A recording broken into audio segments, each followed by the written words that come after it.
So I was going to just dive in, but I've had a last-minute idea, and I wondered if everybody in the room can try and remember their earliest memories of wonder, or something quite non-verbal actually, maybe when you were 2, 3, 4 years old, where you're just coming in contact with the vivid, visceral experience of the world, the elements, back when everything is a complete discovery and you don't have this self-developed with defined barriers yet. If you can just not think about it, but remember for a moment how that felt, just do that for a minute.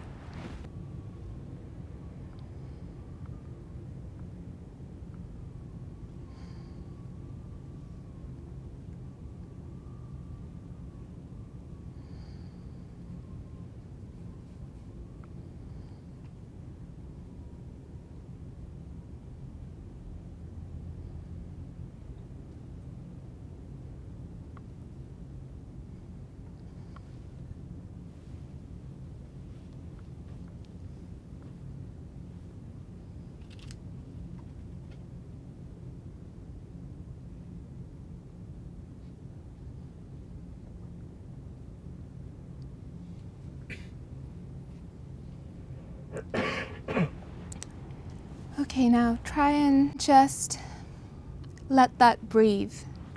Keep it present for yourself if you can, and in this room, here together. So I will be speaking about spiritual ecology. So spiritual ecology is a modern term, sometimes also known as deep ecology, which was coined to point to something so ancient, so essential, and so ordinary that perhaps our ancestors didn't even have a term for it like we do, or at least are trying to now. It is the awareness that ours and Earth's nature is sacred and wed together in sacred interrelationships. It's not merely a cerebral naming or knowing, but an awareness in your bones. At its core, this is what spiritual ecology is, or at least the proverbial finger pointing to the moon. However, as you all know, our current civilization is cut off from this awareness that is quite evident in the world around us. And this is where spiritual ecology comes in as a movement in academia and activism. This field is not based on any single religion or spiritual path. Rather, it draws on the teachings of spiritual, religious, and indigenous traditions spanning human history, eons, and continents. And today, it integrates all of those teachings with the new scientific paradigm. You know, so many of the scientific revelations that we have been privileged to witness in the last 20, 30, 10 years, learning about the mycelial network, the intelligence of the forest, how the network below the ground cares for and nurtures all the beings in the forest, how elephants grieve, the love language of birds or octopuses, and so many more studies and breakthrough findings where we have been allowed a glimpse into the inner lives of the more than human world around us. Perhaps glimpses that we didn't need to break through so many barriers in the past like we do need to today to get to them. But you know, our ancestors, the ones who did those incredible paintings in the cave in France, for example, they lived with that awareness. So you see these comparatively recent revelations in science and plant intelligence and whatnot, and the tremendous, incredible wisdom traditions that span millennia. They're all braided together into a framework and a vehicle that we call spiritual ecology. And this vehicle is there to help convene spaces where that awareness, that vital awareness that I was speaking about earlier, can be remembered, reawakened, and reclaimed. There is a large opus of books, ranging from Joanna Macy's World as Lover, World as Self. Apologies. You would both love that book, by the way. I highly recommend it if you haven't read it already. Sayyidah Hassan Nasr's Religions and the Order of Nature, many of Thomas Berry's books, Satish Kumar's Earth Pilgrim, Robin Wall Kimmerer's Breeding Sweetgrass. I could go on and on, but there is a tremendous scholarly body with these embers of that awareness, trying to turn it into a fire that we can learn to place at the center of our lives again, and let it fuel and light all that we do, which is, in alignment with ours and Earth's essential nature. So the central values of this worldview, I don't really like the word worldview anymore. Yeah, but I want to rephrase that. The central values that quite organically and naturally spring from this way of being, which really does go beyond the boundaries of your own skin. Going back to the very beginning when I asked you to remember those earliest memories of meeting the world. Maybe you all noticed that it was nonverbal and it was just seamless. It's like the world just breathes through you. It's like those earliest memories. It's like, of course, you're corporeal, and that's incredible, and you have your senses, and your senses need that physicality to function and perceive. But then when you really perceive, it's like the corporeality disappears and the world is breathing through you,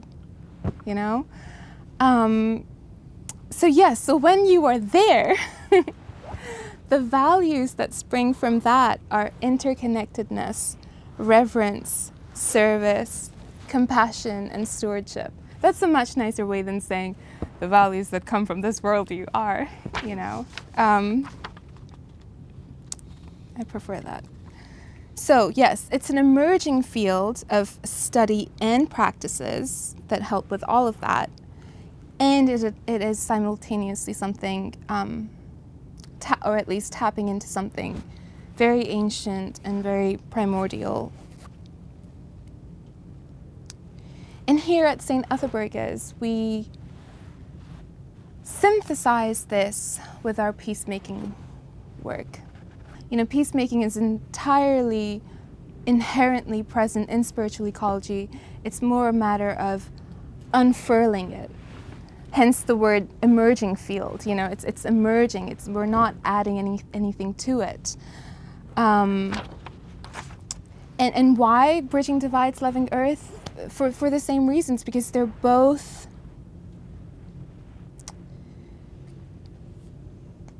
expressions of the same core. The only reason we need to bridge any divides, the only reason we need to practice any form of peacemaking is because we are held together and entangled within the fabric of the earth, and all that is sacred is enmeshed in this ecology.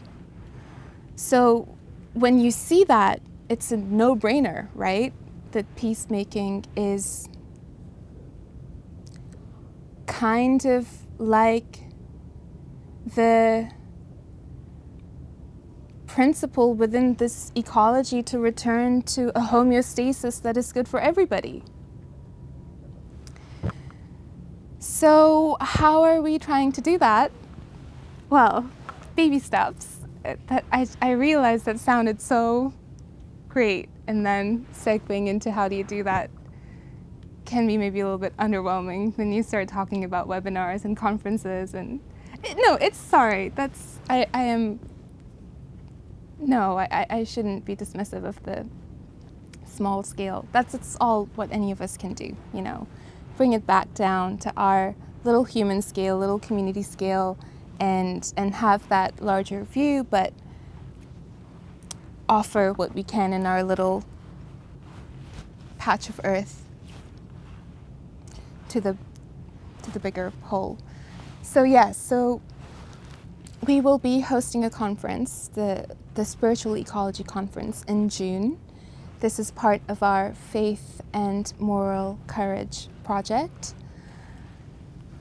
And we will be braiding those strands of spiritual ecology and peacemaking together. As I said earlier, it's going to be experimental and yet also entirely intuitive, if that doesn't sound like a paradox.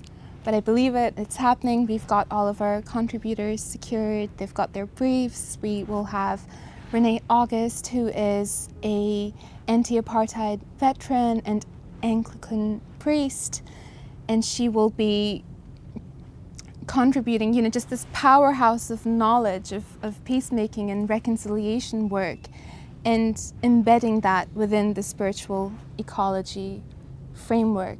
And we will have Tequila Chungyalpa, who has done 20 years of grassroots conservation and community service and looking after little patches of ecology, in the Himalayas and the Mekong. And Emmanuel Wan Lee, who's the founder of Spiritual Ecology magazine, Emergence magazine, is a wonderful storyteller and Sufi teacher. And so all of these worlds will come together. And again, the paradox is that they're not all of these worlds coming together. It's like in this coming together of all of these worlds, there is the revelation of them all coming from the same core. I really digress from my notes. That's okay.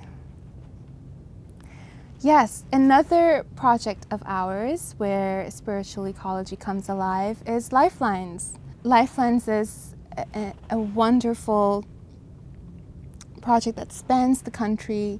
So it brings together faith groups with farmers across the UK, helping to plant hedgerows, a network of wildlife corridors, connecting, people with a sense of the land that they are in service to and come into a reciprocal relationship with the more than human beings around them. And so far, 20,000 trees have been planted. Almost 20,000 trees have been planted. The last thing I wanted to say was about the future. What we envision for the future, where this work is headed. Hopefully in the future we won't need this great big movement and framework, of spiritual ecology and the whole academic body and the scientific body that goes with it is incredible. But hopefully we won't need all that scaffolding to help us remember, Hopefully it just becomes something as effortlessly natural and present as our breath, or as those very first encounters that you all had when you first woke up and saw the world, those earliest memories, hopefully we can remember and reclaim something to the degree that we don't need movements to remind us of.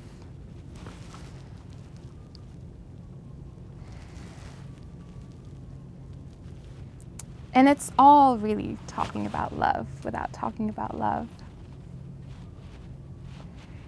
Sometimes I feel like love is the most potent intoxicant in reality that is the source of any worthwhile sobriety. I'll just end there.